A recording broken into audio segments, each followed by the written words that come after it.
Pinalitan natin ng winding. Itong malaki. Dati kasi nakalagay ito is 11. So, okay na sana siya. Kailang may nasa tabang. So, mas malakas na sa pang-alat. So, ayan. Pinalitan natin siya number 14. So, 70 turns kasi sayang ng space dyan. Yan. Kaya 70 turns nilagay natin dyan.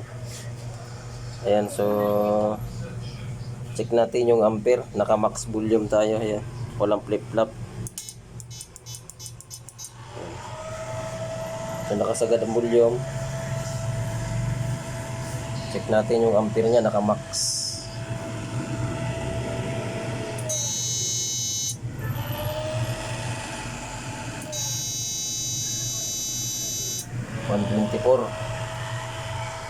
...124 ampere.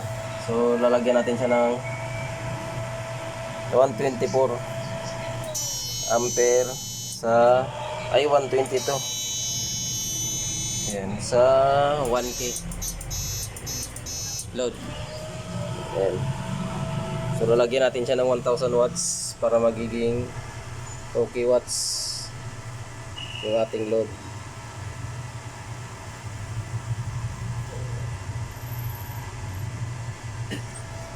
May 2K load na tayo.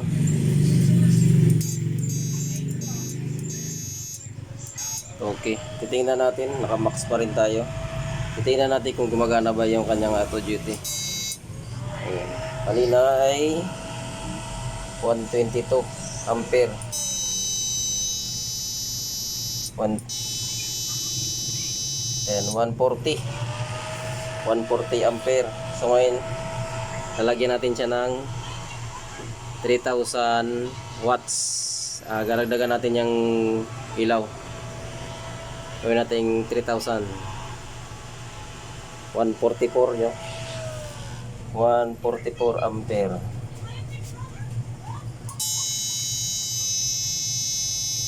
Yan. 145 na 150 ampere pa. Dagdagan natin. Yan, 3,000 watts na yung nakaload. Wala pa rin flip-flop. Ayan. 3,000 watts. Ayan. Titingnan natin kung ilang ampere. Sa 3,000 watts. 104.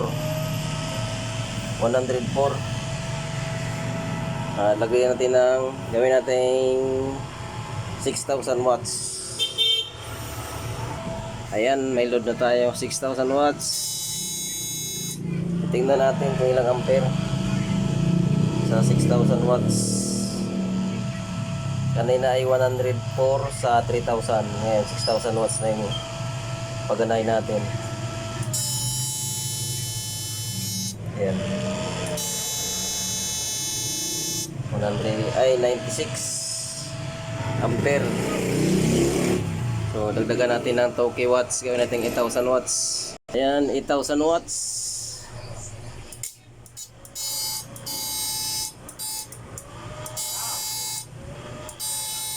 Ayan. 8,000 watts. Ilang ampere? 95. Ayan. So, okay na to. Tubig, alat, saka tabang. Ganyan ang wala lakas. Pag niluludan mo siya kasi nasa 140 ampere siya, dapat hindi siya tataas. Hindi siya tataas or na-maintain lang siya doon sa kaninang ampere niya. Tataas mo siya kaunti. Kasi yung battery natin ay nag-iinit.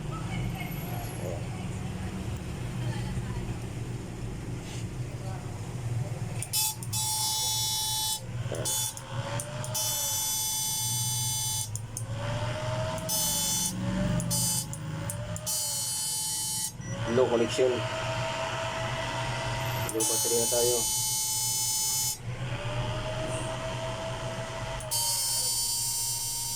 Ayan.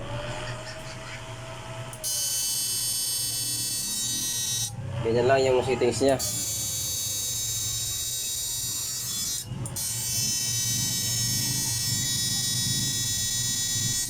Lagyan natin ng flip-flop.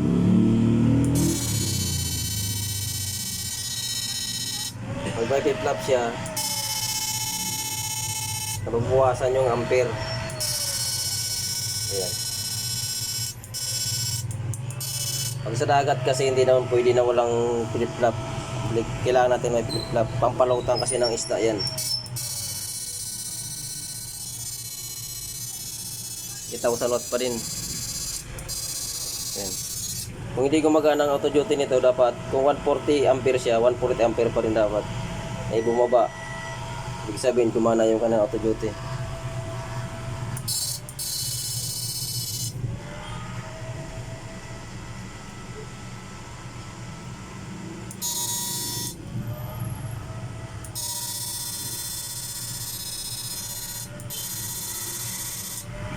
Lubat na yung aking battery.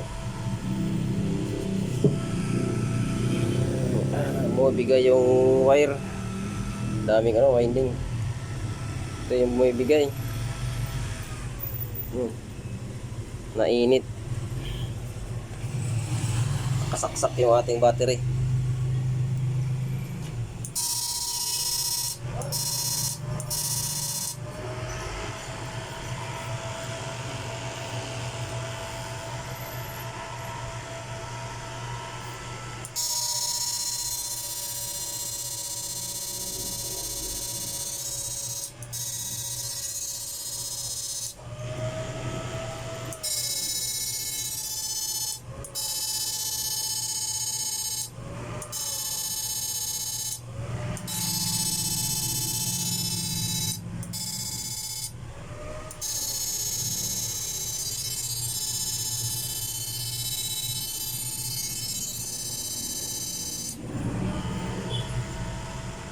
Ito lang sir yung dapat siguro hindi siya nakadrikta dito yung dapat nakadrikta yung kanyang yung kanyang fan kasi humuhugot, humihina yung fan, dapat naka-steady siya. Yan. Lalakas siya pag hindi nakapindot. Pero gumagana yung fan niya. Kaya na lang 8,000 watts.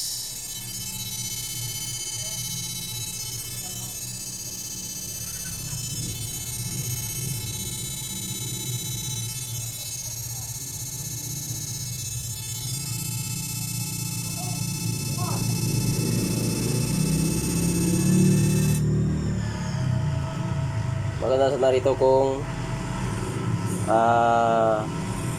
hindi naka-fix yung kanyang hindi naka-relipan yung yung electric fan niya. Yung bala ko sana lagyan ng switch, dual switch para pwedeng mag-select sa automatic, pwedeng steady.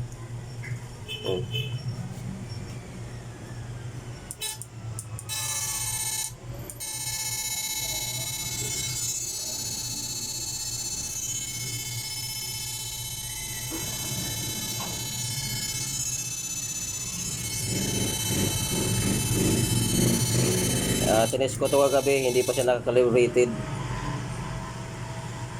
Hindi ko na binago yung kanyang calibration dati, ganun pa rin. Ayan. Yung gamit natin dyan na PWM, yung DIY yung galing kay Baron. Ayan.